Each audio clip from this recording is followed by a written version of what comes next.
In this video, I'll show you how to fix the could not activate or PC offline error in EA Sports FC26 on PC. This usually happens during launch or early access. Reddit and YouTube users already confirmed the real fixes. First fix, Task Manager force restart. Press Ctrl plus Shift plus Escape to open the Task Manager and task for EA app, EA background service, Steam or Epic Games.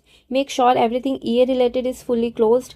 Now go to your game folder, find EA anti-cheat.gameservicelauncher.exe. Right click it, run as administrator, then launch the game again. Second fix, EA app recovery.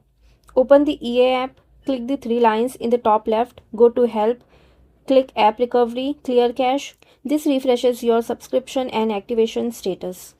Third fix, flush DNS. Search for command prompt, right click and run as administrator. Type this ipconfig/flush DNS. Press enter, then type netsh winshock reset. Restart your PC. Fourth fix, verify game files. If you're on Steam, right click FC26, click properties, go to installed files, click verify integrity.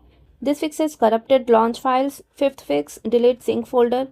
Go to C drive, users, your username, app data, local, delete the EA Sports FC26 folder. This clears broken sync data. If nothing works, reinstall the EA app, not the game. And if everyone is reporting the issue at the same time, it's likely a server problem. Many users confirm waiting 1 to 2 hours fixes it during peak launch traffic. That's it. No fake tricks. These are the real working fixes. Bye bye.